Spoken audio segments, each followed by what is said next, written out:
When Lindsay went in for her 20-week ultrasound, she had no idea that she was going to find out much more than just the gender of her third child. As Lindsay laid on the exam table in her paper gown, with her husband and 2 children by her side, the doctor informed them that their new baby boy had hypoplastic left heart syndrome, and his odds of survival were not good. That baby is now 7 years old, and his name is Lincoln. This was the beginning of their 22Q journey. Welcome to the 22Q podcast. My name is Becky White, and today I am so excited to have Lindsay on with us. Hi, Lindsay. Hi, Becky. Thanks for having me. So happy to have you. I met Lindsay through the 22Q Family Foundation Mom's Retreat, and needless to say, she's amazing. So today, Lindsay, can you just introduce yourself, where you're from? Tell us a little bit about your family. First of all, my name is Lindsay Head. I am from Carmel, Indiana. And those of you who are not familiar with the area, that's just north of Indianapolis. I feel like Indiana is a place that unless you live here, you don't really travel to unless you have a work-related place to be, or you kind of travel through Indiana to get to fun places like Florida. We are like a spot on the map that not many people know about, except for like the Indy 500. And my husband, Adam, is a nurse at our VA hospital. So he is working with the elderly veterans populations. He really enjoys it, feels like he's giving back. He's a veteran himself, so he feels like he can really relate to them and make a difference. We have 3 amazing children. Our oldest daughter, Cadence, is 17, and she will be graduating this year, which is kind of mind-blowing a little bit. She has her heart set on being a veterinarian. She has not changed that since she was about 14. So fingers crossed she can follow through, and we'll be very supportive and exciting to see like what happens with that dream. Our middle son, Kale, is 14. He is a freshman at a private high school here in Carmel, and he is doing very well, just funny, very chill, likable guy to be around. Like, we're kind of entering this stage with our older 2 teenagers that they're like fun, more like a friendship hanging around instead of just so much like work. And we're kind of out of the keeping them alive stage, which is just different, but very fun as well. And then we have Lincoln, who is 7 and soon to be 8 right before Christmas. He is our 22 cutie. 7.5, I'm told. That's a very big deal. He is just so joyful, like just radiates joy. He never meets a stranger. So he's never had stranger danger, and probably never will. That's just not his personality. But I will say we meet all kinds of people, and I learn all about them because he is just genuinely curious about them. He will just go up to random people while we're out, no matter where we are, in our town, on vacation, in the grocery store, at doctor's appointments, and he really wants to know who people are and their names, and if they have kids and where they live, and if they have dogs. Do you have any funny stories of him approaching maybe a stranger and saying something that is funny? People give us mixed reactions, adults do. Now that his speech is a little bit easier to understand, generally people are very open to him. But before it was very intelligible, I got a lot of kind of shocked expressions and just like almost panic. People look at me like they just weren't sure what to do. Like, who's this little kid coming up to me that he would just give a hug and have no idea who this person is? Or he would be rambling about something and I didn't know what he was saying. They didn't know what he was saying. And then that led on to another conversation. Mm-hmm. So we get very mixed reviews. Yeah. Oh, well, thank you for sharing your beautiful family with us. And thank you to your husband for his service. And I appreciate that. Could you tell us a little bit about what you do for work? So I am the executive director is my official title, and also co-owner of Therapy Redefined. And that is a small private pediatric therapy clinic here in Carmel. We have an amazing team of therapists who offer speech therapy, feeding therapy, occupational therapy, and physical therapy.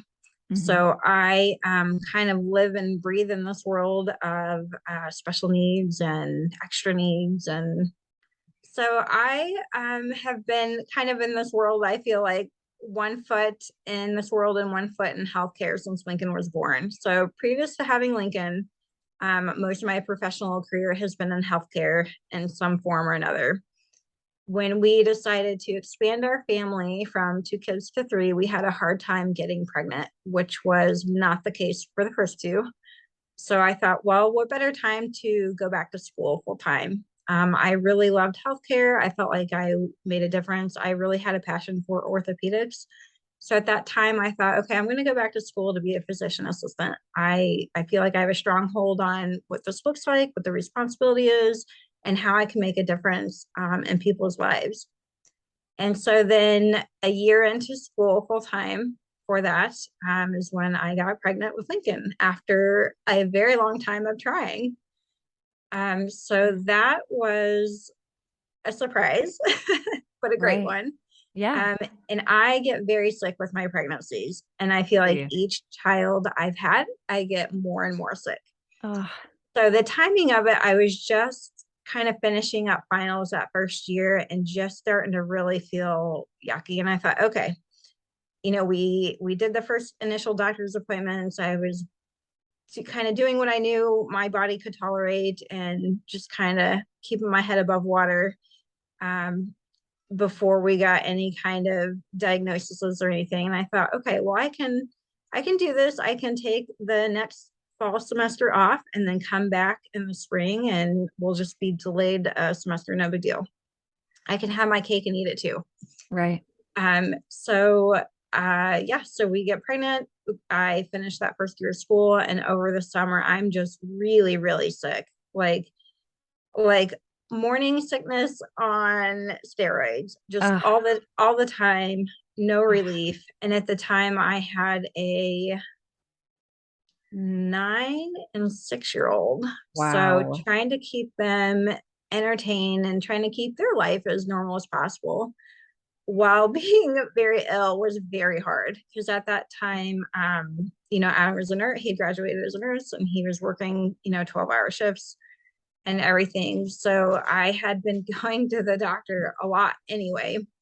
And they finally put me on a Zofran pump with him. And so what that looks like is a very small like fanny pack kind of that I would wear all Mhm. the time that had a syringe in it with Zofran, which is a medication to help with nausea, that was continually pumping into my body. Wow. So it was like a small needle with a suction cup almost that I would put around my belly. I'd have to change it every day. Mhm. And that was the only thing that really kept me alive during that time because I just couldn't Wow. keep anything down. So it was several trips of going to the hospital to get IV fluids and vitamins and just really yucky. Yeah. And did that continue not just the first trimester, just second and third?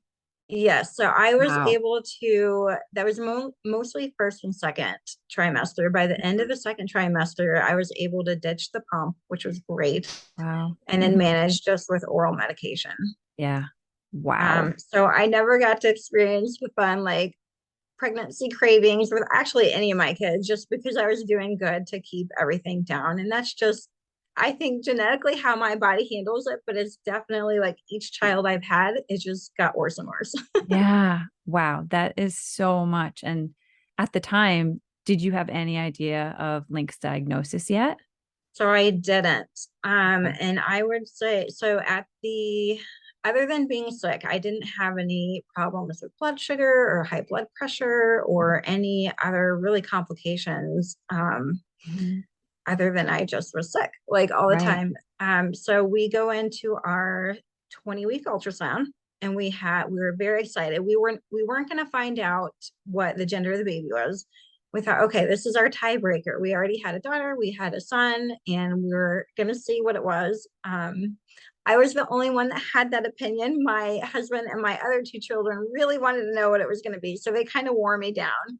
So during that appointment, I actually caved and I was like, okay, we can find out what it is. So honestly, we have had very healthy, our other two children were very healthy pregnancies, other than the you're gonna have to look up this diagnosis and how to pronounce it, but the is it hyperemesis gravium. That's what Okay. it was. That's what it was I will called. look. Okay. Um, other than that, we had very easy pregnancies. There wasn't really any complications. We don't have any family history of really anything that we know of per se. So we went into the 20-week ultrasound, had the older two with us. And this is gonna sound kind of shallow, but like we were just checking the box. Like you go in, they measure the baby, they measure you, make sure everything's okay, you check the box and you leave and you know what you're having and you go from there. So we went in and I give all the credit to this ultrasound tech. Again, I've worked in healthcare, so I kind of know the ins and outs and looks what you give and what you don't say and how you exit a room without alerting a family. So I wish I could remember her name, but she was amazing. And I honestly did not expect anything. So she's scanning me and she's like, okay, measuring. And then she said, do you want to know what you're having? And I was like, sure, everyone's excited. So she scans over and she's like, okay, here's your baby. And I was like, okay, I don't know what I'm looking at. So she actually had to tell me, oh, you're having a boy. I was like, okay, great. We're very excited. And then she said, okay, I'll be right back. And she leaves. And I was like, okay, we're done. She's going to see when I need to come back for my next appointment or whatever, not thinking anything of it. She comes back in with a doctor who had a very, kind of look of panic on their face. And that's when my heart just dropped. I knew something was wrong. And I thought, okay, well, I can feel him in there kicking and his heart is beating. So it's not, that was my immediate thought was, did we lose this baby? And everything. So I was like, what's going on? She's like, well, there's just some things a little bit different with his heart. I was like, okay. So again, the doctor goes in there and checks a few things. And they left the room again after they were done. And then she said, okay, we need to have basically an appointment with the physician, because at that time it was just an appointment with the tech. And I was like, all right. So I'm sitting there in the paper gown or whatever, just trying to like hold it together, not freak out, because my other two have no idea what's happening at this point. They're just in the doctor's appointment with mom and dad. So I get dressed and they take me to an official clinic room, where a separate doctor from this group who I had never met, and the poor guy, I feel so bad for him, like looking back at him, he walks in this room, has a very long, sorrowful look on his face. And he looks at me and he says, your baby has hypoplastic left heart syndrome. I had never heard this word before. My husband never heard of it, but I figured it was bad. So again, he said, we need to get you to the high risk group, and you're going to get a fetal echo done by one of the pediatric cardiologists who just happened to be there that day, which is crazy because typically you have to schedule an appointment with these people weeks ahead of time. Yeah. So the fact that they got me in right then and there and that day was amazing. So we go up another floor of the hospital. We go into another ultrasound room. This one has much bigger screens, more equipment in there. And I met our pediatric cardiologist for the first time. Her name is Dr. Farrell, and she's just a super great person and a super great human. And she will just kind of tell you how it is and not really sugarcoat anything, but that's okay. That's what I needed at the time. And she said, okay, do you know why you're here? And my husband and I were like, well, we were told he has this. We just learned about it 5 minutes ago. We have no idea what's happening. And she said, okay, so he has hypoplastic left heart syndrome. So what that means is the left side of a healthy heart is typically the larger side. That's what does all of the work, pushing the blood out, oxygenated blood out of your heart into your body so that your body can grow, and then bringing all that back into the heart and kind of recirculating everything. In Lincoln's heart, the left side was much smaller than the right side. On top of that, he had an interrupted aortic arch. So another part of the heart that is very important for growth and blood flow in the right direction. And I could go into more, but she said with this diagnosis, typically as a pregnancy goes on, the left side of the heart will keep shrinking and shrinking. And it kind of just will form this like nugget of the side of the heart that just doesn't function. It's just kind of a useless clump of tissue. So he will be born with half a heart. And that's when I just lost it. Like, I had no idea what we were up against. It didn't sound good. We weren't given great odds. And she said he will need a series of 3 surgeries to fix this. The first being, maybe day 2 of his life. And then after going through what that looks like and the risks involved and the outcomes, they still weren't great. They were pretty dim. And she looked at me and she said, this was all pre like Roe versus Wade turnover. So again, do it that way with what you want. I don't know if you want to put that in there. Yeah. But at the time, she just said, I really want you guys to consider your options. This, in my experience, this is what it looks like. She told us of a story of another child that she treated that had the same thing and had his surgery. And at discharge from the hospital from the first surgery, like everything was going fine.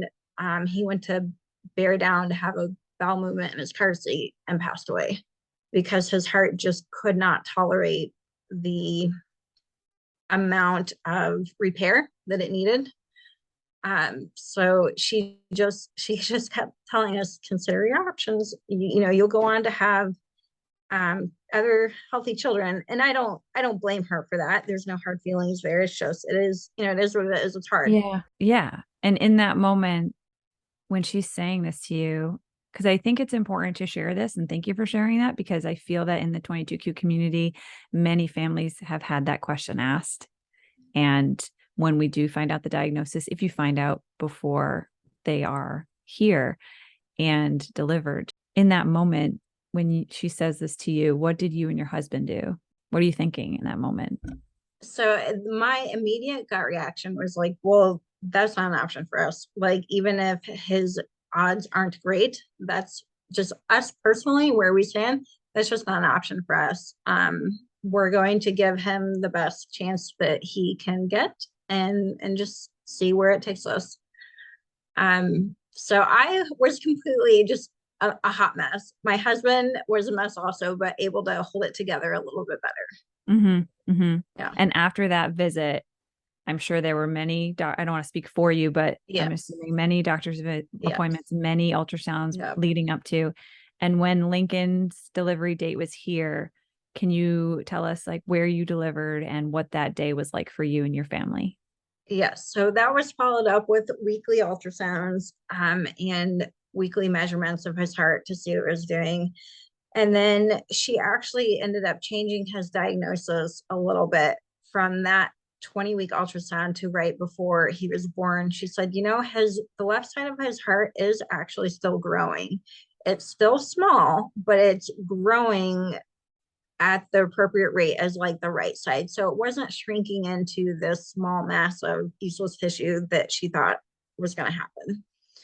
So right before he was born, she said, this looks more like Schoen's complex, which just means that you have 3 or more defects on the left side of the heart. He has some valve issues. He has the aortic arch issues. And then the left side is still considered hypoplastic, which just means small. So the left side is still small. He still has the aortic arch issues and some valve issues. So she said, we need to have you scheduled for delivery, and we need a full staff. And my original due date was right around New Year's. And she said, we cannot have a skeleton crew when he's born. We needed our team that's already been involved. So you need to pick your due date. So that was hard. Because I thought, okay, well, I have this 6 and 9-year-old that falls right around Christmas. I didn't want to totally disrupt that for them, knowing that it wouldn't be just this year, it would be every year that follows from here on out. So I picked I keep saying Adam and I made these decisions together. So we picked the latest date we felt we could before Christmas, because I wanted to give Lincoln the best chance at growing and just every day in utero that I could. So we chose to have him on December 23rd, because that was a date, pretty much the last day before everyone kind of takes time off for the holidays. So he was born at Methodist Hospital. It's one of the top trauma hospitals in our area, because our local children's hospital at that time did not have a wing for high risk pregnancies. So unfortunately, that meant that I had him at one hospital, and then he was immediately packaged up and delivered to our children's hospital. Everything was scheduled. So I went in, was induced. I got to hold him for about maybe 2 minutes before they had to kind of whisk him away. Mm-hmm. And the very first thing I noticed about him, he was tiny. Like, for me, I tend to grow big babies, and he was just at 6 pounds. So for me, and he was full term, that was small. But when they gave him to me, I noticed how tiny his mouth was. Even for a newborn, I thought, and I looked at my husband, I was like, look how little his mouth is. I mean, it was just this little like dot on his face, which in hindsight is a sign of 22q, but we didn't know about any of the genetics yet, because our cardiologist Dr. Farrell, she kept saying from the 20-week ultrasound and on, every time we would see her, which was a lot, you need to go see genetics, or you need to have genetic testing done. And at that time, we were like, why do we need to have this done? Like, we can't even get our head wrapped around like this whole heart issue, and that his odds aren't great anyway. So why do we need to put a name on it? Because it's not going to change anything for us. It's not going to change what direction that we're going with him. So she just kept saying, you need to go, you need to go. So we had him fairly uneventful delivery for the most part. He was packaged up into this little baby spaceship, is what I call it, and had a crew of probably 7 or 8 people with him. I told my husband, I said, go with him. Like, I'm okay. Like, my mom was there with us, so she stayed with me. He went with Lincoln. They took him over to the children's hospital. And what was that moment like for you? That moment wasn't as hard. Like, it was hard for sure, but that wasn't, they took him, and I knew he was in good hands. And then my mom stayed with me, and made sure I was settled in my room. And it had been a very long 24 hours at that point. So I said, go home, get some sleep. Like, I'll be okay. And that was hard. It was definitely odd being there delivering and not having your baby. Not as hard. Whew, I'm going to lose it for a moment. That's okay. These are very important and personal and heavy moments. I'm laughing, but I'm really crying behind this mic for 22q families. So you take your time. So the hardest moment for me was actually when I was ready to be discharged and walking out of the hospital, no car seat, no baby. That's hard. And I knew at that time at that moment, he was okay. And I knew that. And I thought, okay, this is silly to feel like this huge sense of loss when I know he's just a hospital over. Mm-hmm. And they were very close together, like only a couple minutes driving wise apart, thankfully. Mm-hmm. So that was super hard. And it didn't get, I can't say it got easier visiting him in the NICU and having to go home. Very, very difficult. Mm-hmm. What were those days like for you and your husband? Would you rotate shifts? Would you only go during the day? I know many families do different things. What were those days in the NICU like for you guys? So we took shifts. So I took the day shift. He took the night shift. He's very good at sleeping kind of in any situation, and I cannot. And I'm a very light sleeper to begin with. So they did have a Ronald McDonald House there for families who need to utilize it, and they choose the families who get to use the rooms um, based on need, I guess. I think a social worker does it. And I got discharged, went to go see him, and I remember her saying, so at this point it's Christmas Eve, and she said, I just want to let you know we reserved a room for you, which was actually in the children's hospital. I said, thank you so much. So um Adam and I were there together, and he said, okay, I'm gonna go home and be with our older two kids and the family Christmas gathering and all that. And you can stay here since you have a room. So I spent the day with Lincoln, got him settled in for the night. And then I went down to the Ronald McDonald House to my room, which was amazing. Like it looked like a hotel when you walked in. Like there was someone to greet you, give you a name tag, make sure that you had eaten. If you needed anything, the room was super clean. It was comfortable. They had a sound machine in there, which I so appreciate. The you know, little things. yes. That's amazing. Showers, just all kinds of donated stuff from people. And I remember sleeping for a couple hours and I just woke up and was like, I just need to go check on him. So I got up, got dressed, and was able to go up to his room, check on him for a few hours, just peace of mind, know that he was okay. And then I walked back down the hallway to my room and slept a couple more hours and then was out, the next morning.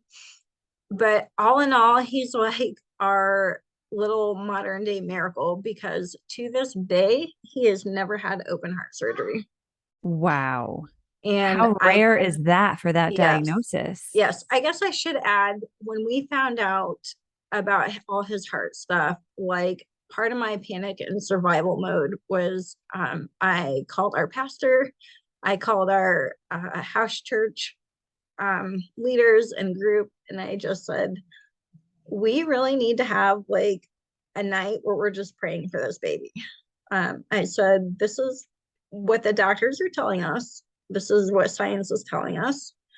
Um, but I know there's another option. Mm-hmm. So they gathered around us, and we had people praying for us in our home, across the state, across the Wow. country, um, all at the same night. And then they kind of kept that going all through, even still. Now, if I needed that, we could um, How make that important. happen. Yeah, make that happen again. But I mean, to be so that was all done, and then to say that he wasn't going to have a good odds of making it after he was born, to only spend about 2 weeks in the NICU, he's never had open heart surgery, is nothing short of a miracle. It And really is. even one of the ultrasound techs that we actually ended up seeing in the hospital, she was one that scanned me frequently when I was pregnant, and she looked at me and she said, I just want to let you know that this doesn't happen. She said she was giving him one last ultrasound before they discharged us, and she said the fact that you were given all of this through pregnancy and the NICU, this is what they were prepared for. And I'm doing this before you guys go home without surgery. This just doesn't happen. Yeah. And I said, I know it doesn't. He's our little miracle baby. And I keep trying to tell everybody about it. And people laugh at me when I say that. And some people have said, oh, surely you got a misdiagnosis, or it really couldn't Mm-hmm. have been that severe. I'm like, Yeah. no, it was. And it still is. It's just his little heart is trucking along, and To this day, we just go in for yearly checkups with this cardiologist and to make sure everything is where it needs to be. And if Right. there's ever any question in my mind or concern, she's been so great that the communication is very open. I can Yeah. send her a message and she gets back to me, and Hmm. it's a very positive relationship. Yeah. That is incredible. And it sounds like faith is so important to you and your family. And do you think that the prayers had anything to do with his heart? What do you think? I think that had everything to do with why he's never had surgery and why, honestly, he's still with us to this day. Hmm. Absolutely. Because if you were to look at just the science and what the doctors were telling us, I mean, you could see it on the screen. Like it was not good. It Wow. just wasn't good. And he didn't even come home on oxygen, Right. which Wow. even some of our 22Q babies who don't have our heart issues still come home on oxygen. Right. So how many days was he in the NICU? So he was there just shy of 2 weeks. Okay. Yeah. Which Yeah. I'm sure felt like months. It did. And our biggest concern at that point in time was feeding. So we still didn't have a diagnosis at this point, and he, for the most part, was okay. He just was having a hard time keeping down his feeds and taking in enough volume to support growth and weight. Hmm. So they really wanted us to come home on an NG tube. And my husband's a nurse, so he was like, that's, he felt very comfortable with it. And even though I had spent a long time in healthcare, I was always on the clinic side. I was never on the hospital side. And I thought, oh my gosh, I can't do this. Like, they're like, we'll train you. It's okay. Like, you can do this. Watch me. And I thought, if I put this tube down and it goes into his lung instead of his stomach, like, it's not going to go well. He's going to get really sick. And that's going to be my fault. And I could not mentally like get over that. So I was doing everything in my power to not get the NG tube. So we ended up just giving him very small amounts. I had a nurse show me how to kind of lay him on his side so that his formula would kind of pool in his cheeks so he wouldn't get as choked as much, and then just allowing him the time to swallow on his own. So that's what we did, and that was what gave us the freedom to go home Wow. So how long without. did yeah. So like as you're doing this technique of laying him sideways, how long would it take him to take, for example, like Oh two gosh, two all ounces? day. I just felt like I was continually feeding him all day and all night. Like there Wow. was very little time in between feedings, I guess. Yeah. Because at that time, like I tried really hard to breastfeed him, and he just didn't have the motor coordination down to do it. So I was either feeding him or pumping. There wasn't a whole lot of in between time at all. Hmm. And that quickly progressed into I would say by 6 weeks old, I noticed a significant issue with constipation. Right. And I remember taking him to our pediatrician, and I said, there's something wrong. Like the kid can't have a bowel movement. Like it's a struggle. And she reassured me that, constipation was the most common thing she treated in kids. And I thought, okay, well, this is my third kid. Like even for a 6 week old, like this isn't normal. Hmm. Um, so at that point in time, I was pretty much we had transitioned over to formula. So we had tried all different kinds of formulas and nothing was changing. And then the nasal reflux really was kicking into high gear. So something that I had never really seen before him is just so much reflux. And when he would reflux, it would all come out his nose. And then sometimes he would choke on it. And we took him to the ER once because we were worried about aspiration, and getting aspiration pneumonia and going down that road. And Hmm. the older he got, it just didn't get any better. The volume just became more.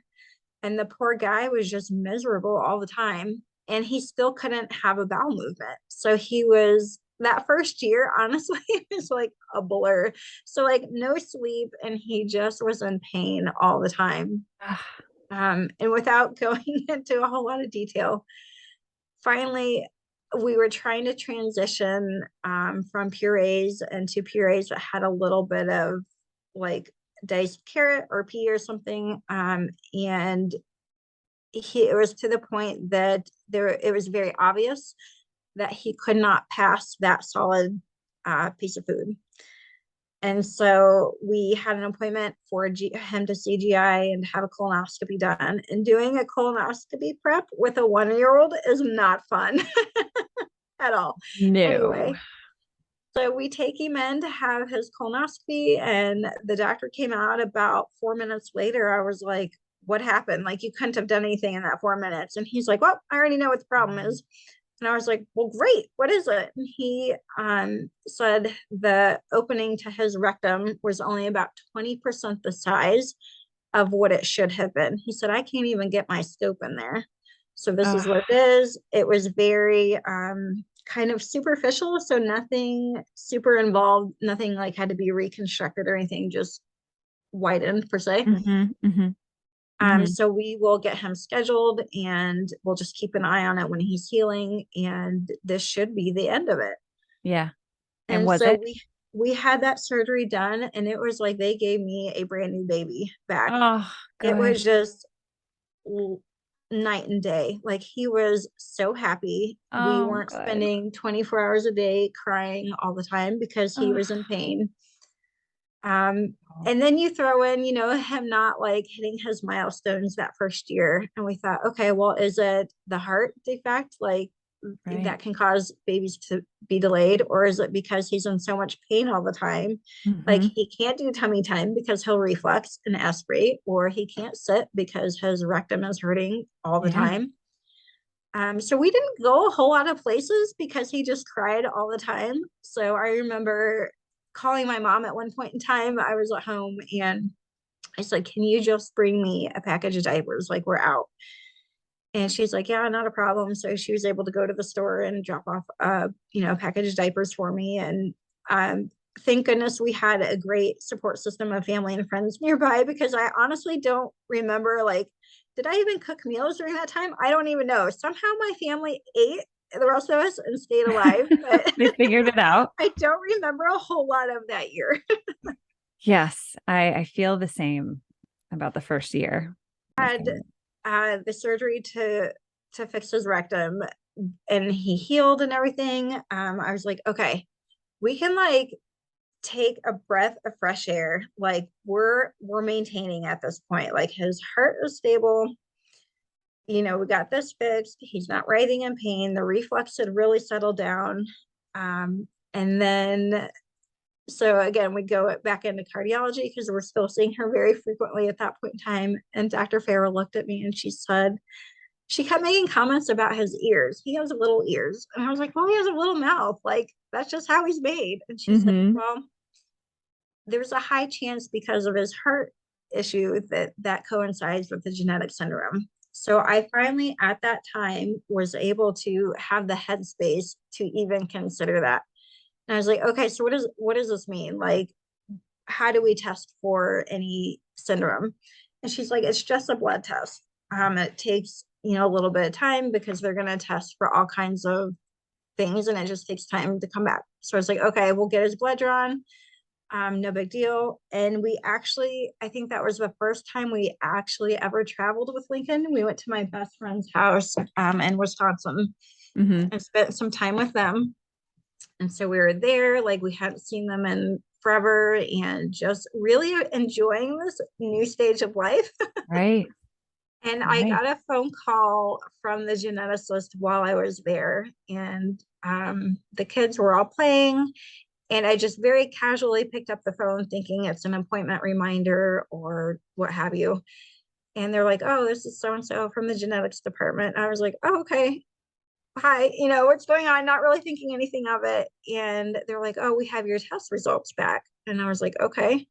So they said he was born with DeGeorge syndrome, also known as 22q. And I remember looking for something to write on, and I couldn't find anything. So I just grabbed, like, I had a pen in the diaper bag. I went and grabbed that, and I found a napkin. And I was like, okay, tell me again what this is. So I'm writing this big diagnosis down on this napkin. I was like, tell me how you spell it. and everything. And I was like, okay, now what? And they're like, well, you just need to go see a developmental pediatrician. And I said, well, how are they different than my regular pediatrician? Well, they'll just make sure that you are kind of seeing who you need to see. Like if you need to go see any specialist, they'll make sure you're referred out appropriately. And I thought, okay, at that point in time, that's just adding one more doctor to our already crazy life of doctors and therapists and appointments. And I thought, I I don't think we need to see this person, but I just said, okay. And then we hung up. That was it. That was my introduction to our diagnosis. And I called my husband and I was like, okay, we have a diagnosis. I know nothing about it. There was no resources given, no information given other than just a name. Mm-hmm. So, like many other moms, I spent from there on out researching everything that I could find out about this. And what did you think when you first started researching?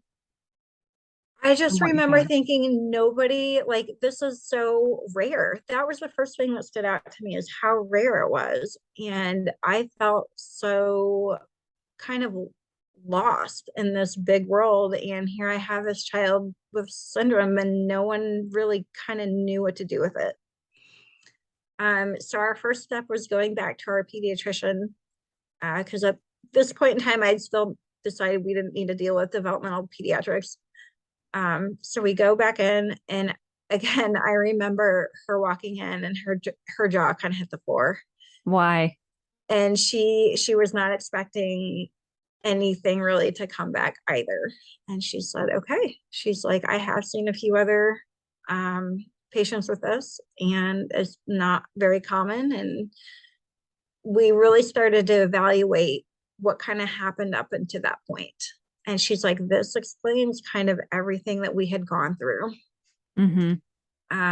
And it really opened up the door. Having that name really opened up the door for to learn about more, I don't want to call it opportunities, but to be aware of more challenges that would come up later down Mm-hmm. the road.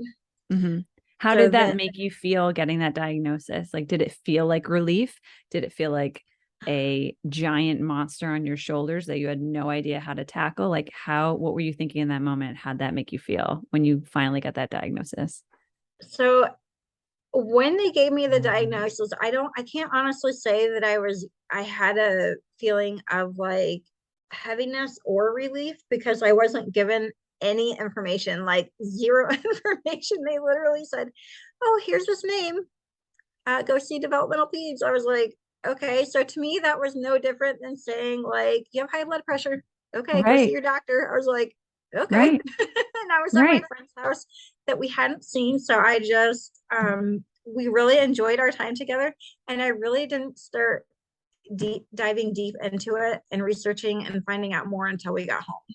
Mm-hmm. And during that research is when I found the 22Q Family Foundation. Mm-hmm. Just through research and Google searches, somewhere somebody had mentioned something, and I thought, okay, I need to look into this. And then I was able to meet through social media another mom who actually, like Megan, Light for Levi's mom, was the very first mom that I met with a child with 22Q. And she actually, small crazy world, graduated a year ahead of me at the same high school. I mean, it was a huge school. That's, We didn't know each other, and yeah, then only lived, a few minutes away from me.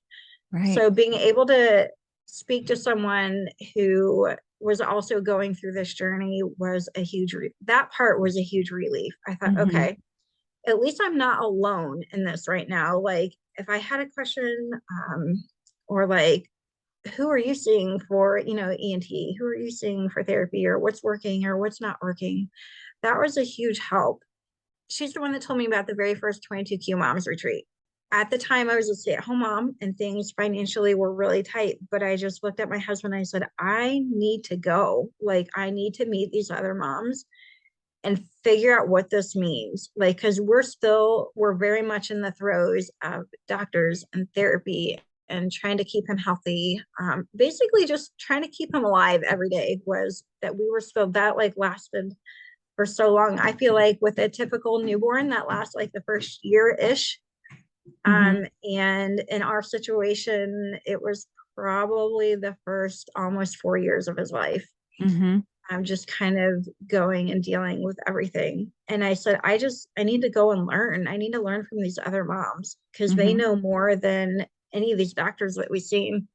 And that was something I wasn't expecting when we got the diagnosis and we had to go to ENT or we had to go to GI, was educating the doctors on what this genetic syndrome is and what that Mm-hmm. means and how they're created differently. I did not expect that naively, probably.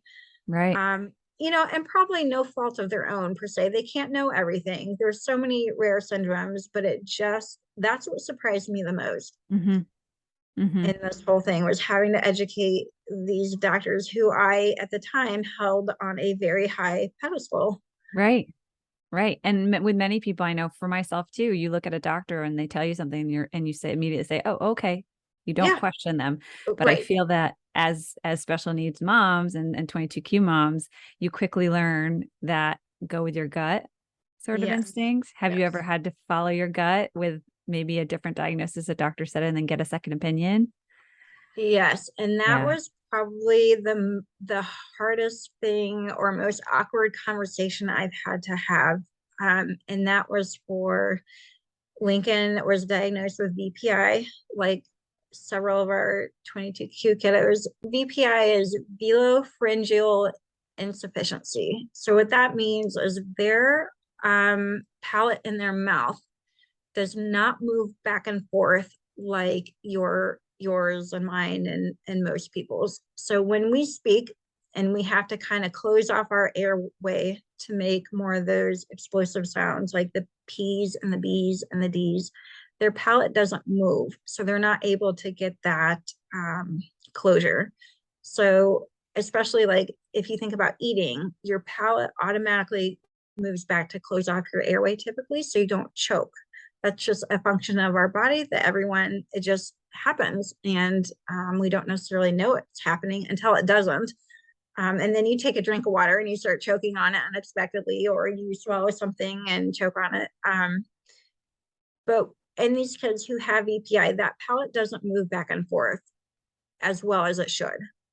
So in Lincoln's case, his was not closing off that part of the airway when it needed to. So they can do a surgery called a flap repair, where they can kind of extend that palate and they kind of attach it to the back of the throat. And they leave two ports for your airway on either side, on both sides, so that you can still breathe because that's important to living. Yes, a little bit. but but then they have the closure that they need to be able to eat and drink safely as well as clearing up their speech.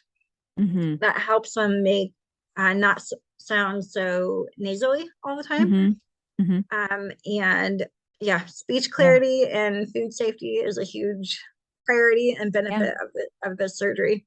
Yeah. So the first ENT group, we met with our local children's hospital, and they gave me this big fancy cranial facial team that had an ENT, it had a plastic surgeon. They sold it. They put it in a really pretty package, and I thought, wow, we are meeting with the people that know this. They know everything. Like we saw like 4 people in this group. We're in great hands. And this particular ENT came in and he put a glove on, he put his finger in Lincoln's mouth and he felt the roof of his mouth and he said, he doesn't have a cleft palate. There's no hole there. Oh. And I was like, okay, but from like the research that I've done, like you can have, other issues that you can't see or necessarily feel. So I went to get a second opinion. We went to another local hospital that was highly recommended. And we saw the ENT there, and he said, yes, he does, in fact, have this VPI, and we can schedule him for this surgery, and I can see him next week. And I was like, Wow. whoa, I was not expecting to like make this decision of this surgery this quickly. So I thought, okay. because what do you do No. when a doctor has so much more education than you do in this area? Yeah. You take him for the word. So I scheduled his surgery. I felt very rushed about it. And Yeah. I was like, I'll go ahead and just schedule it, and then I'll go home and think about it. So I went home and I told my husband, and he was like, okay, out of the two of us, I'm the one that like tends to worry and overthink about everything. And he's just like, it'll work out. It'll be okay. Yeah. Right. Um, so I go home and I'm like, okay, so there actually aren't that many physician or ENT surgeons who do a lot of these. So I called back and I said, I'm really sorry to have to ask this, but can you tell me like how many cases this doctor has done? And man, did the nurse beat around the bush about it. And I was like, again, okay, I've been in healthcare long enough to know she's buying time. And Right. I was very polite. I said, can you just give me like, I just want to know how many cases he's done to give myself some peace about um, Yeah. my child. I said, his anatomy is very different and very unique. Things can be in different places, just the way they're created. And so she was like, well, I need to talk to him and then I'll give you a call back. And it was a week later. Like at that point I Oh called back boy. and I had canceled his surgery. I was like, we're just going to pause on this. So she called me and she's like, well, he's done. And she never gave me an exact number, but he's done a lot of cases and he knows, he's very familiar and everything. And my red flags are going up. I Right. said, I appreciate you checking into it, but we're not going to be scheduling anything at this time. Perfect. And through the research that I had done, I found out that Cincinnati Children's Hospital had a 22Q clinic specifically for these kids. Hmm. And I thought, great, they know what they're doing. They've heard of Right. this. I don't have to educate them on all the differences and needs that we have. So we set up an appointment with Cincinnati. We drove over there, met with genetics, and that was probably my first sigh of relief going Hmm. into a team doctor appointment. We Hmm. met with the geneticist, we met with the ENT team because that was my main concern at the time. And it was just a huge sigh of relief for them to be able to say, we specialize in these kids. People come to us from all over. It's not that we have seen it once or twice and done one or two of these flap repairs, in our professional career. We do this all the time. We Hmm. understand that they're created differently, that there are higher needs, risks, concerns. And so that was very reassuring. So he Hmm. had his first flap repair, and it was done by the head of the team at the time. Hmm. And we go home, and I noticed that like he's having some long pauses Hmm. when he's sleeping in his breathing. And I thought this is concerning. Hmm. And then he sounded like he was snoring, just if he was like lying on the couch, like just watching his iPad or just relaxing, if he had his Hmm. chin tucked a Hmm. little bit and not necessarily at a 90-degree angle, like it sounded like he was really struggling to breathe. And I thought, what is happening? Like, this is not good. If the kid's awake and he still can't breathe, like we have some problems. Hmm. And so I called them, and they're like, well, let's wait till the swelling goes down. Everything's very swollen still from surgery. And let's get a sleep study done in a couple of weeks to see if we need to add maybe a CPAP. Does he have sleep apnea that maybe we possibly made worse, which we knew was a risk going into the surgery because they are closing off part of the airway. That's just part of the surgery. And so we agreed. We let the swelling go down and it got a little bit better. He had the sleep study done and it definitely showed some moderate sleep apnea. But I was still very concerned with the daytime issues Hmm. and sounding like he was snoring while he was awake. So we go back to Cincinnati and had another scope done in the office, which if you've never had this done with your child, it is not fun. And it took me plus, I think, two other people holding him. But I will say, because they do this all the time, it was quick, Right. like maybe 2 minutes, like in, Yep. out, done. And they recorded the whole thing and were able to show me on a screen and slow it down. And they're like, oh, we see exactly what the issue is. Mm-hmm. When he had the flap repair done the first time, they made it a little too high and tight in his throat.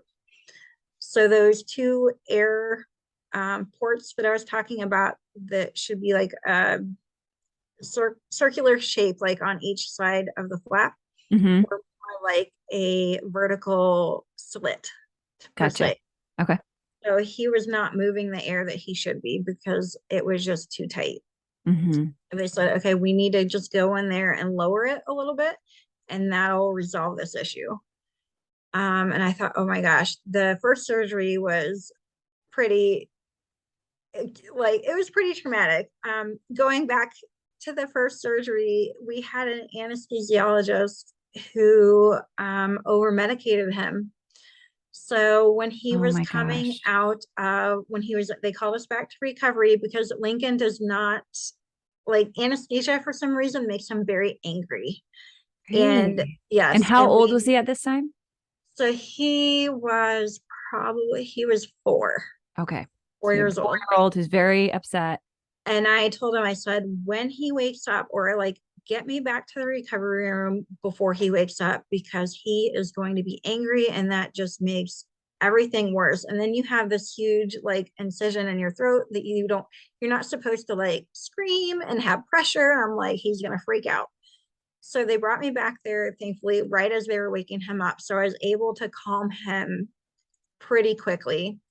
But he would wake up, you would see his stats go up, and then as he drifted off back to sleep, like there's long pauses to the point like all the alarms are going off. Like I'm looking at my husband, worried. The nurse, I'm like, what is happening? Like, in my mind, it always immediately goes to his heart. Like the medication affect his heart. Like, what is his heart doing? And turns out, because my husband works in GI procedures, he deals with anesthesia. So he did a jaw thrust on him. So, Right. and that's just basically positioning your head and neck and jaw outward to open up your airway. Now, no Right. other parent is going to know how to do this unless you're an No. EMT or a nurse or a doctor. And I remember the recovery nurse kind of chuckling, and she said, wow, that's the first time I've seen a parent do that on one of our kids. Yeah. But that opened up his airway because Oh, his body was getting too relaxed. So what we right. found out later was he was they dosed his medication way too high.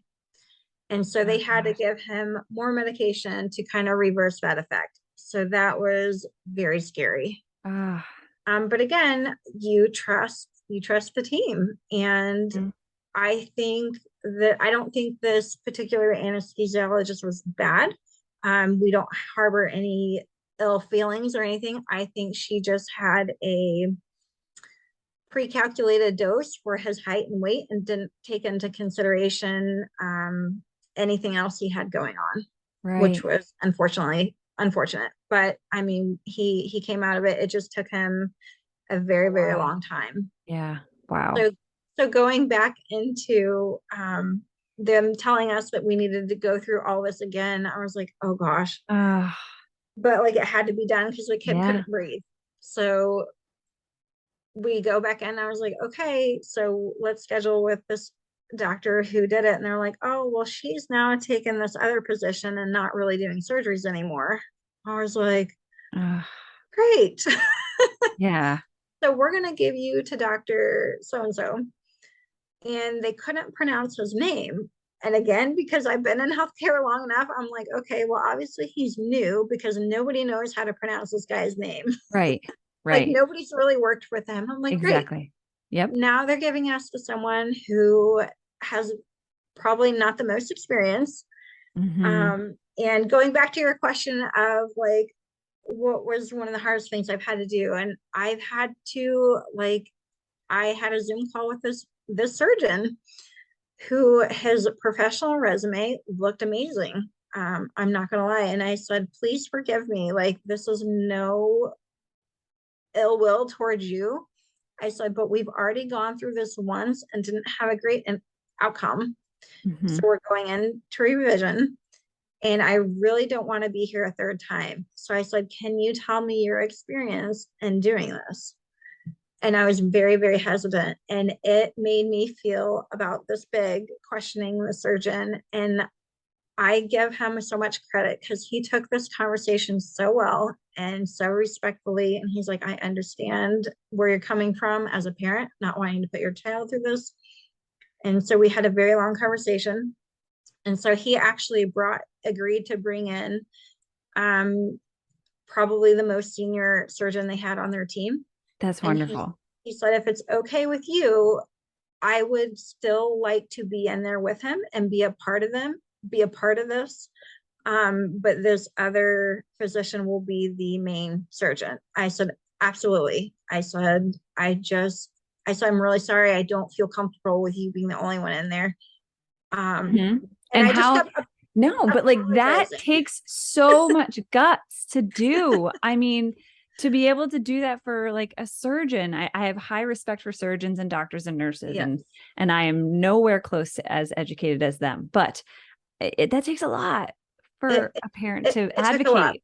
but it also took a lot. I like for him to come up with a solution respectfully, because I mean, there's so many situations that could have ended very poorly. Right. So I'm so thankful that he approached it as a He learning didn't take it opportunity. personal. No, he didn't take it personal, and he really respected my concerns and my wishes. Right. So it ended up being a very beautiful thing. So Lincoln had his revision. It went extremely well. We voiced our concerns with anesthesia. We made sure we had a different anesthesiologist. The gentleman that we had this go around was able to look at Lincoln's chart, and he said, oh yeah, I can see what happened, and we'll make sure that doesn't happen again. Good. And that particular medication is one that is common, that they use a lot for anesthesia in general. So we just, at this point, tell everybody, like, go very lightly with it, because it just makes his body not like to breathe when he's on it. Right. Right. That's good to Um, know for future operations and yes, procedures for sure. yes. Yeah. And so this new, I don't want to call him new, he was new to the group, physician was in there with an older gentleman. They did his surgery, great, no issues. And that's who is his primary ENT that we see Mhm. now, for not only the VPI, but for the tubes in his ears and other issues. Good. Good. So how many operations has Lincoln had? Oh gosh. Honestly, I feel like I have lost count at this point. There was a time that I could keep track of, because our local children's hospital that we used to go to a lot would give him a special pillow each time he had to have anesthesia, and they let the kids take them home. They're super cute little animals. They're sewn by volunteers and donated. So at one point, like, we lined his crib with these little pillows because Oh, I poor didn't know what else to do guy. with them. Um, Oh, so honestly, it was just very visually easy for me to keep track of. So yeah. So like over 20? I don't think he's had over 20 surgeries. I Okay. think he's been under sedation more than 20 times. Yes. And that in my mind gets a little blurred of, like, did they actually do something that time, or was this just like testing? Right. A scope, an X-ray, Yes. Yeah. MRI. Yep. Yes. Hmm. His Got it. first MRI he had done had to be sedated because he was 8 months old, going back to the, like, unable to poop issue. They thought he had something called Hirschsprung's, Okay. which is like where your nerve endings don't fully develop in your colon, and Hmm. you're not able to have bowel movements because of that. Hmm. So during that MRI, again, this is another hospital that we learned not to go to. He's 8 months old. He's little, like, having all these issues. They sedate him. And again, we didn't have his diagnosis at this time. So my main concern was his heart. And anytime you, like, have a weak heart and anesthesia, it's very concerning. And so I feel like this was right before, just like days before Thanksgiving. I could be wrong about the timing, but there was something coming up. And the nurses were definitely very irritated that, like, we were there. And I was like, I'm sorry, I didn't schedule. Ah. And Yeah. another anesthesiologist that came in that gave him the medication to sedate him for the MRI, he looked at me and he said, well, if anything happens, oh, and they wouldn't let me go back with him, by the way. Oh, My 8 month no. old, they wouldn't let me go back. I was like, it's not surgery. He's having an MRI. What's Yeah. the harm? I'm not, whatever. So wouldn't let me go back. And he came in, and as they kind of wheeled him away, he looked at me and he said, well, because of his heart issues, if there's anything that happens, there's really not anything we can do. Oh, Uh-huh. Yeah, that was my what? reaction as well. My eyes got really wide. I think my jaw hit the ground. I was like, what? And he was like, well, because of everything going on, like, I'm sure he'll be fine. I was like, Oh my so, gosh. so shocked at, I can't believe this physician, again, that has all this experience and education, just looked at me and told me that. The worst Yes. bedside manner ever. Yes, yes. Oh So my my mind is gosh. reeling again. And now I'm you're a starting mess in now. the I'm a back. mess, and I hear Lincoln crying. He's starting to wake up because I think this particular anesthesiologist did the opposite, where he didn't maybe give him enough. Yeah. And I was like, just let me come back there. Like I can reassure him he'll go back to sleep a Right. lot easier. And they still wouldn't let me go back.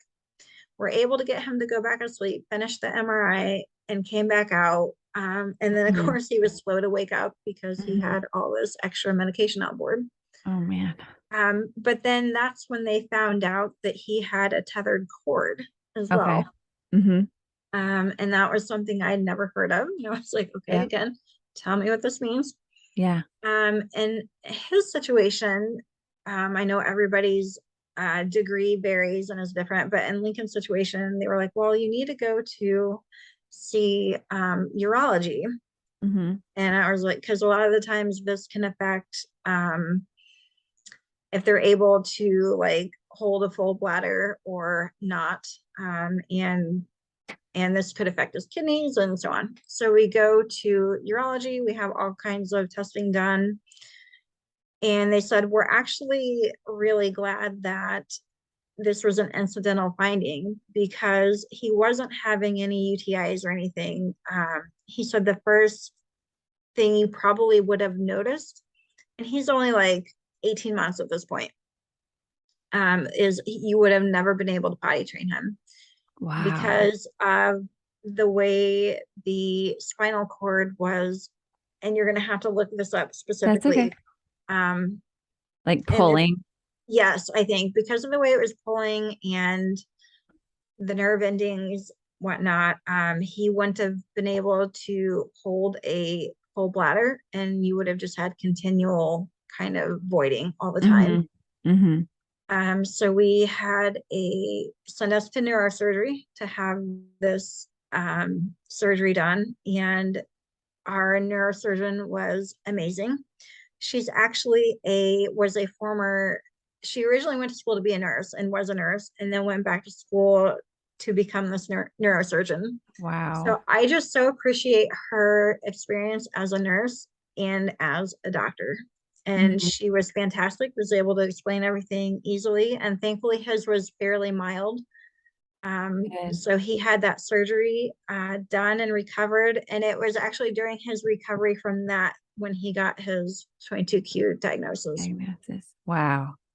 Yeah. What a whirlwind of his first like 2 years. Yeah. It sounds like it was just doctor appointments and new specialists and new Yes. surgeons and new diagnoses.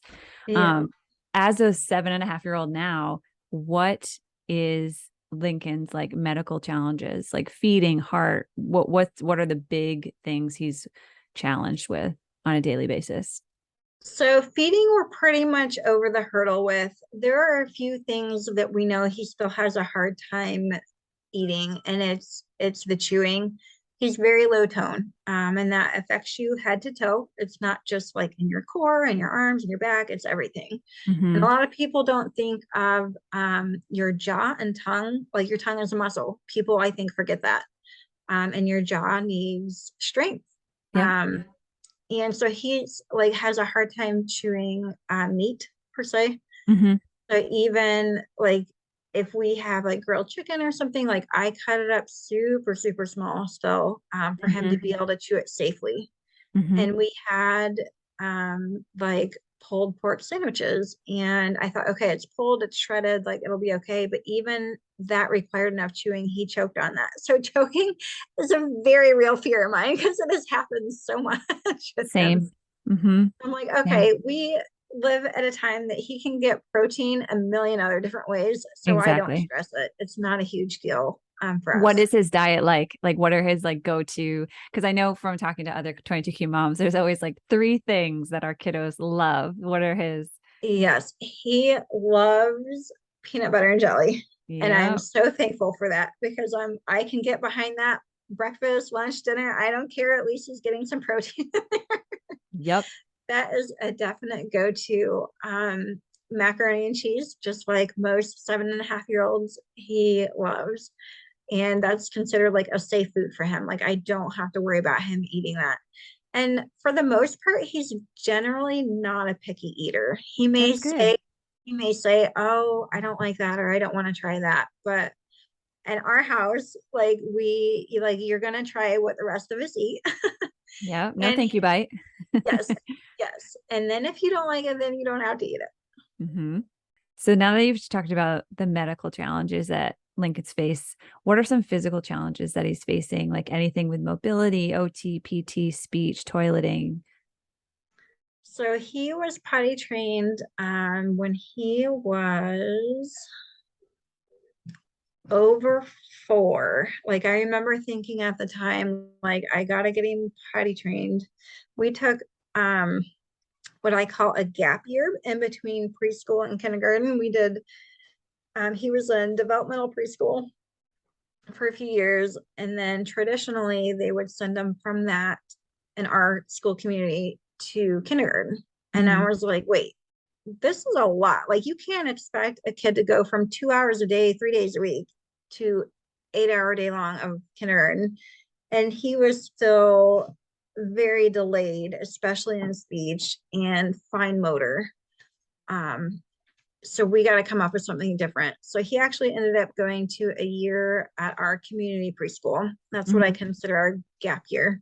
Hmm. And they really worked on things like just being able to walk through the lunch line with a tray, being able to Right. walk and push your tray and pick out the food that you were going to eat, and then being able to carry that tray from the lunch line to a table without dropping it. Because I thought there's no way this kid's going to get 1 foot from the lunch line if he hasn't spilled his tray before that point.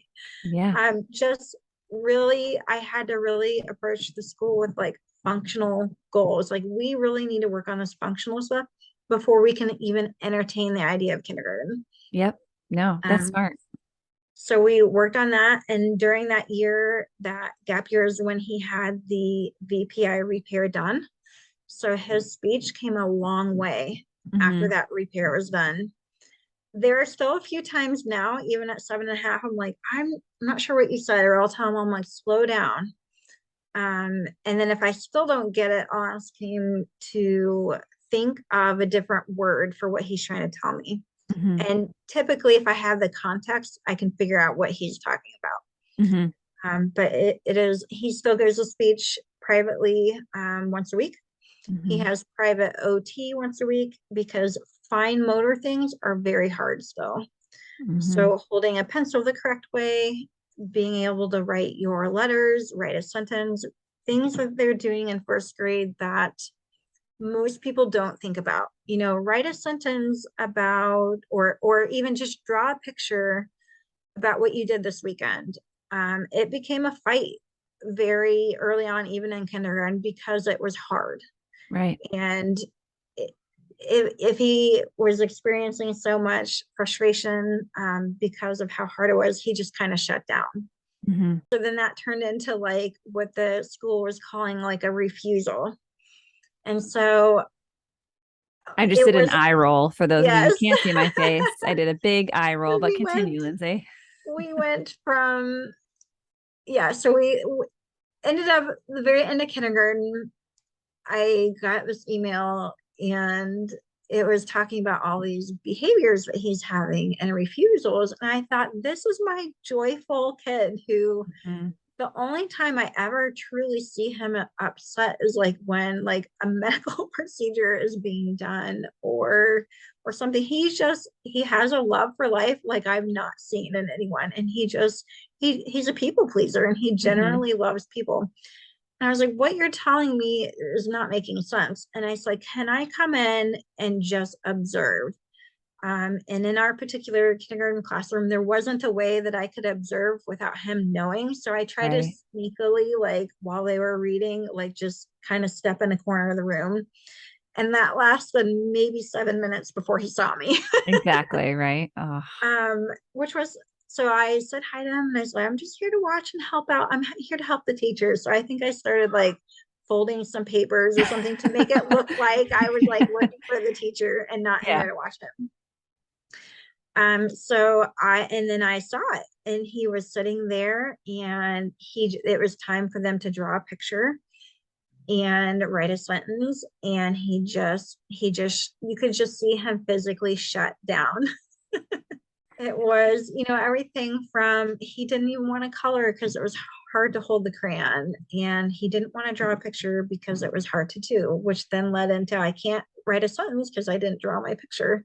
Mm-hmm. And he just started shutting down. I was like, okay. I had asked the school before this happened about a program on an iPad where you can take the iPad and take a picture of a worksheet. And then you can use the iPad to do whatever you need on the worksheet. You can use the iPad. It's kind of like paint, where you can just tap the colors and draw a picture with your finger. And you can type in the sentence you need, like on the worksheet, but it's all done on this program on iPad. I'm like, can we bring this in for things that is maybe a longer assignment or harder to do? And I was met with like resistance. And I will say that was probably the first like quote unquote fight I've had with school. Mm-hmm. And they said, well, it's really important that he learns how to write his letters the correct way and that he practices writing to build up that hand strength. And as I acknowledged that, I said, yes, I agree with you. He does need to learn how to do all this. However, if there's a longer assignment and we're having what you're telling me is like behaviors because it's very hard to do, that's when we need to bring this program in so he can accomplish the assignment. He's still learning. Mm-hmm. And then we're done and we're not having this huge issue that's dragging out into the remainder of the day. Right. So I go in and observe him with these things, and I look over and he's melting down about doing this worksheet, and I look over and there's another student I see who's using that program that I had asked for. Get out. And I was like, stay cool, don't get mad. What's the name of the program? I will have to Do you double check. remember? I think it was We'll look it called, up and we'll let our listeners know. I think it was Snap. I think it's Snap Type Pro, but I'll Okay. have to double check on that. We'll Hi, bud. Hi, How are you feeling? this Good. What were you watching? PG Mouse. Who's your favorite? The I red? don't, I don't, I don't know. You don't know? Okay. Is that your favorite show? Inside Out. Yeah. Inside Out. Have you watched that movie in a while? I have seen Inside Out. It's a good one. Well, Cars 2. I haven't seen Cars 2. I saw Cars Well- 1. Well, Cars 3 or 2. Cars 3 or 2. I haven't. I'll have to You check them should. out. You should search for them. I will. Which count is on? Like Which one? Which count is on like your family's one? So our Disney It's Plus on is our, different. it's on my, accounts. yeah, we have one account. We have a Disney Plus account and we have one. Tier 1. Yeah. My son doesn't go around, so we just share the same one. So all of them are on there. Okay, I need to finish. We're almost done. Okay. Bye, Lincoln. How's Hey, wait, Lincoln, can I ask you one more question? What? What's your favorite thing about your mom? I forgot. I forgot. Is she sweet? Um, Yeah. I don't know. Is she the best mom ever? Yep. Yeah. Yeah, she sure is. Aw. Lincoln, it's so nice to meet you. I hope we can hang out soon. So Bye. thanks. Bye. Give me a few more minutes. He's so handsome. Thanks. That's what I mean by like he generally like he will talk to people all day long, and it's just a natural gift that I don't have. My husband doesn't have, so we're like, where did you come from? Bring him to dinner parties. He can be the one that talks to everybody. Yes. So I just want to ask, for the educational process, we don't have to go through the whole thing, but for new families just getting into this, what are some tips? Like if you have a couple tips for new families in the education system once your kid gets older, what are some things you've learned that you really You're gonna have to found wait. helpful?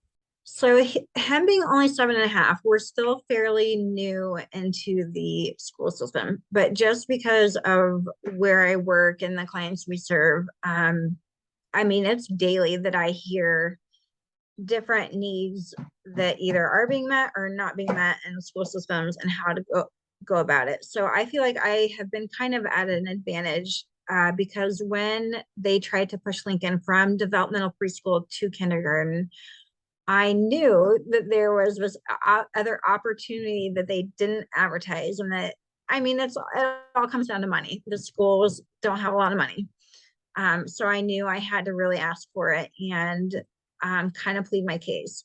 And I said he really needs to be in this preschool program for this year, and this is why.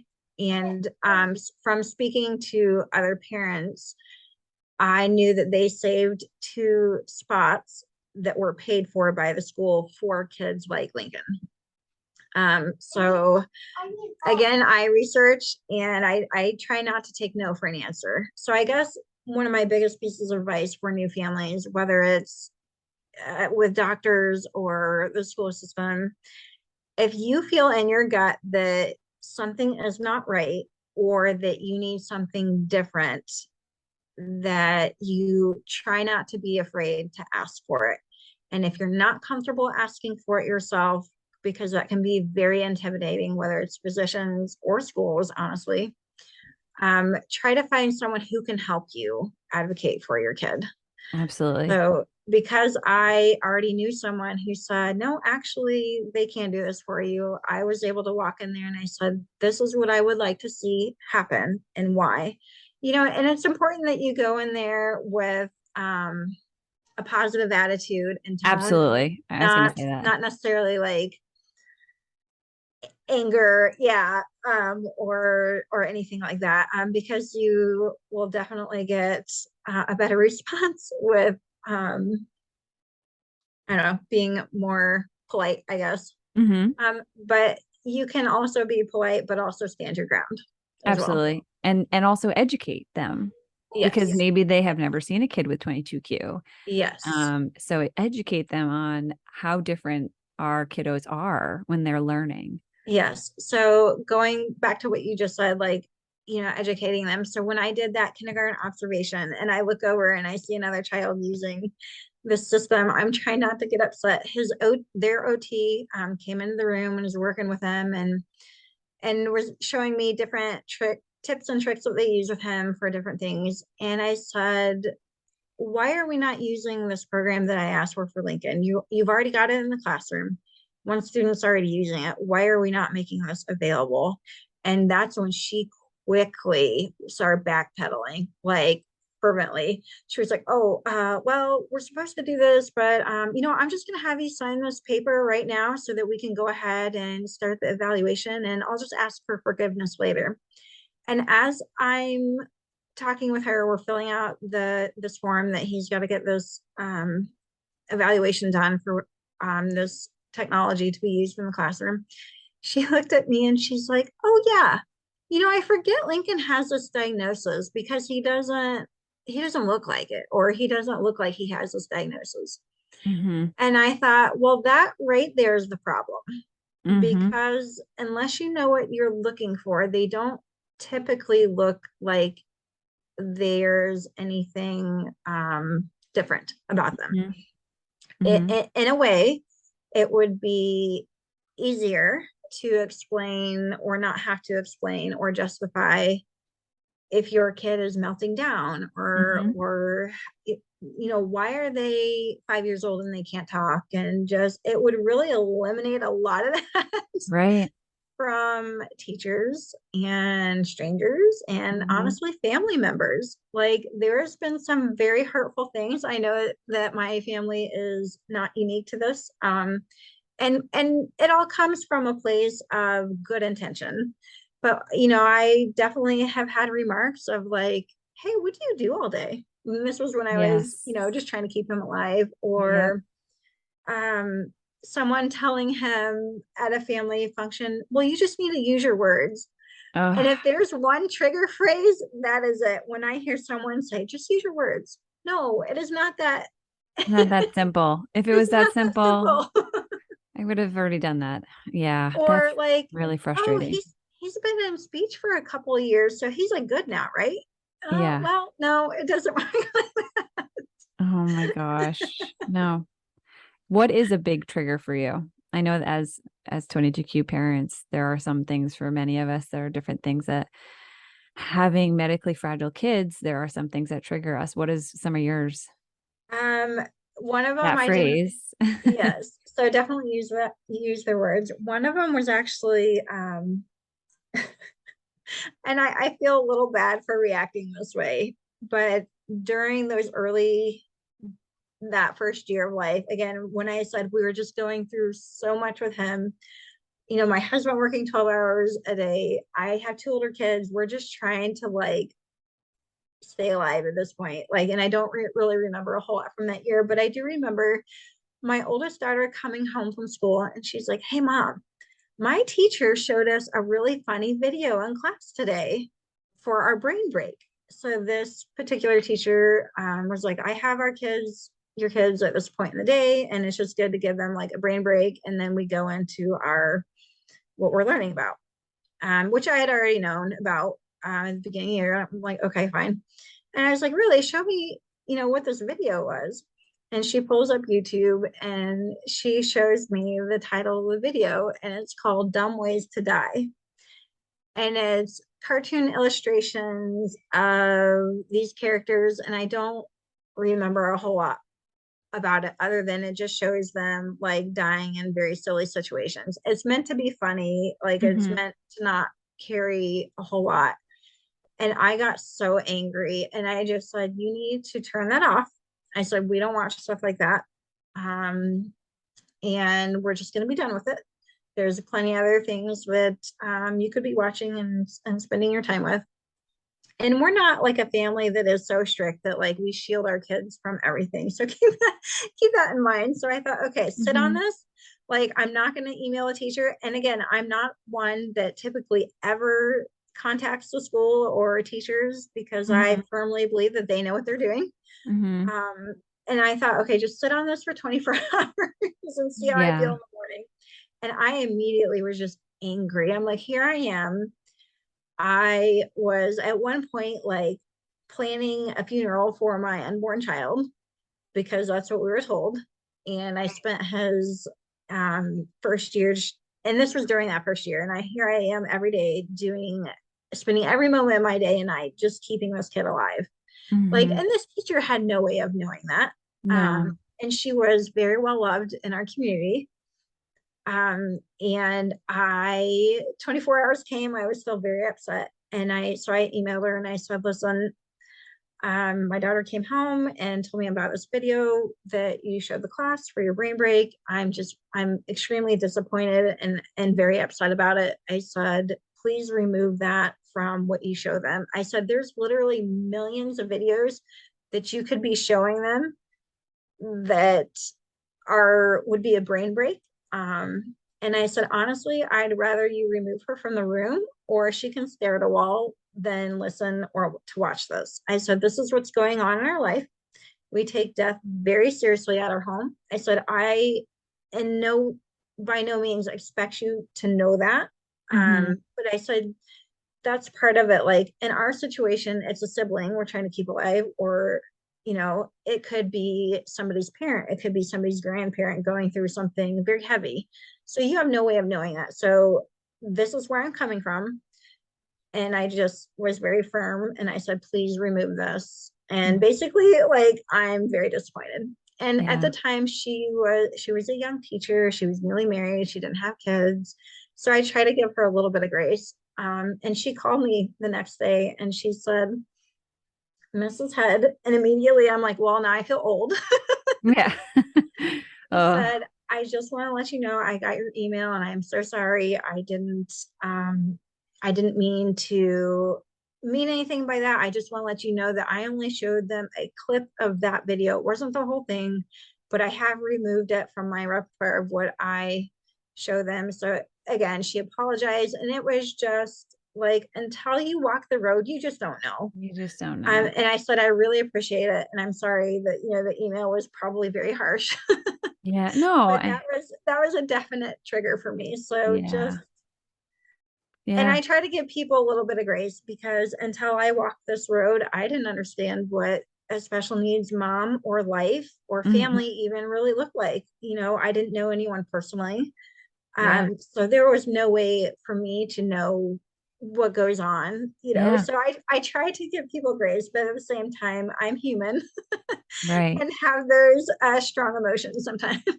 What do you think, if any, struggles that your family or friends may not even see as a parent of a 22Q kid?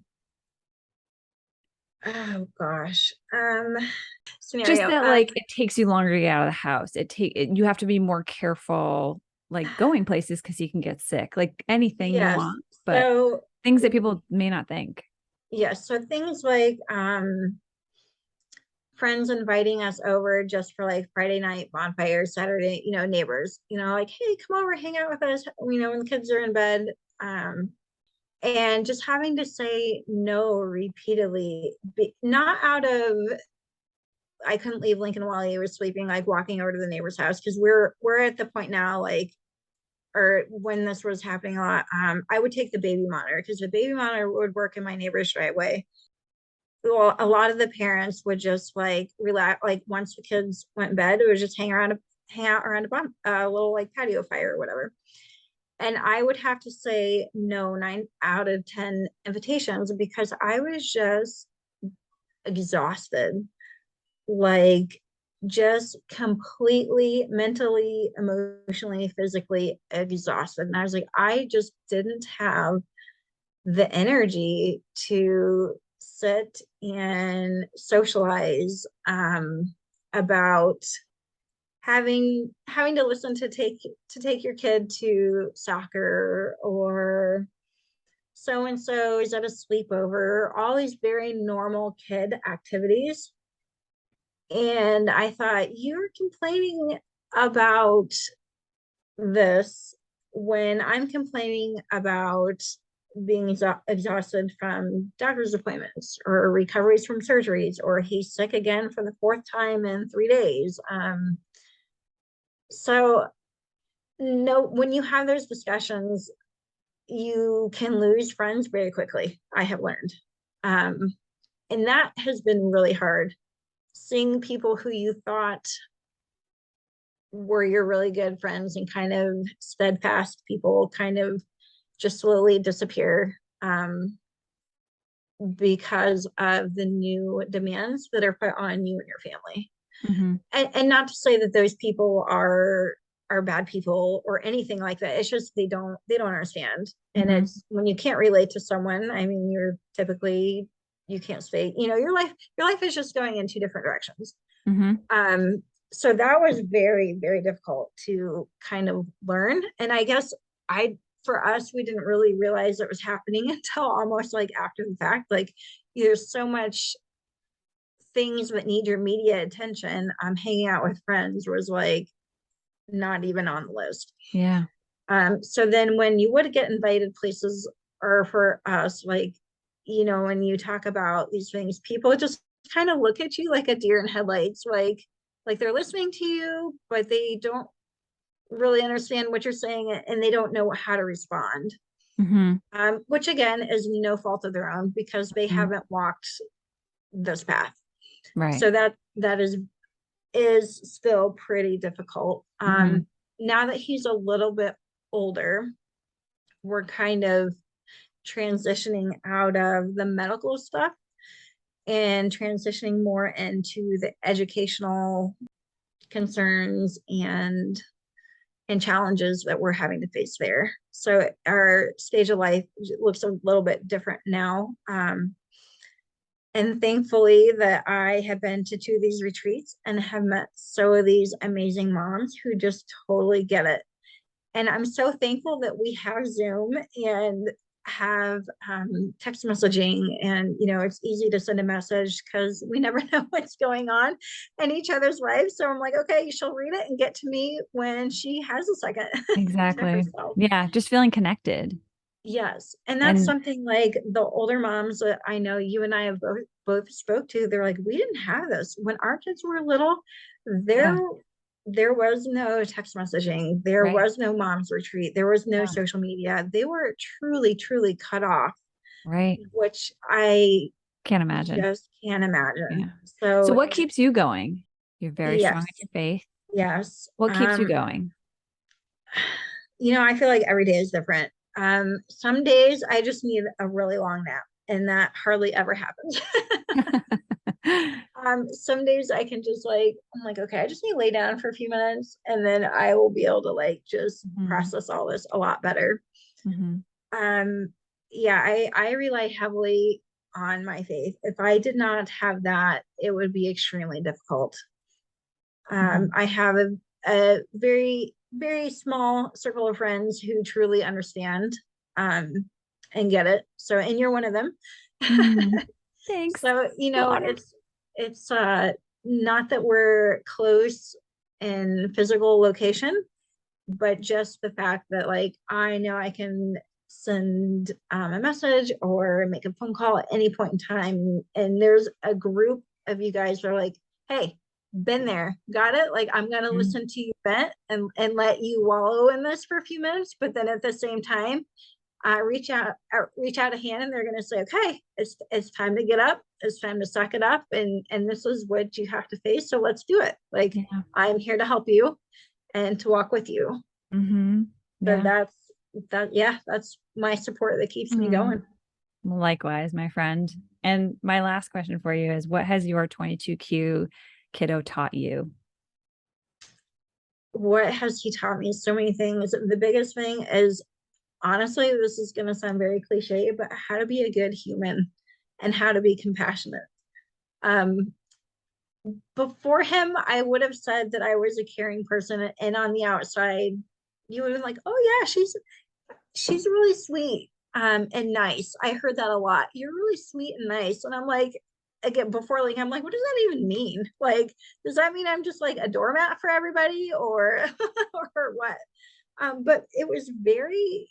Looking back on it, I can say I was a pretty shallow person. Part of that was being young, being a younger mom at the time, and not really having to face any trials per se at that point. You know, when we had Lincoln and started this whole journey of just how different our lives were going to be, I remember being at my father-in-law's house. I remember him telling me, he said, I think he said something like, the reason why there's people created like Lincoln is to teach us compassion. He said, if you didn't have someone who needed a different way of learning or extra care to stay healthy, if everybody was pretty much the same, he said, you wouldn't have the level of compassion that you do now. So Lincoln has not only taught me and my family had to be very compassionate and understanding. Empathy goes in there too. I really feel like I can empathize with other families and individuals at a whole new level that I didn't even know existed before. Mm-hmm. Oh, that's so beautiful. I love it. It's so true too with our kiddos. They're just they teach us so much, and it's every day. They're just teaching us different things. But thank you so much for sharing Lincoln with us and your journey and your heart and your beautiful family. I want to thank you so much. Thank you so much for having me. I'm just so happy that you had the vision to create this, because again, this is so needed for not only our community, but honestly, any family that has to go through anything extra. Yeah. Is how I usually phrase it to people. Like, it's not your just day in and day out stuff. It's anything that requires anything extra. It's hard. So like find your people, love them fiercely. And this is so great that you're doing this, because people will have the chance to listen to it and listen to it over and over again when they need to hear it. Yeah, so true. And that they're not alone, and that this is happening all over the world. So, well, thank you again.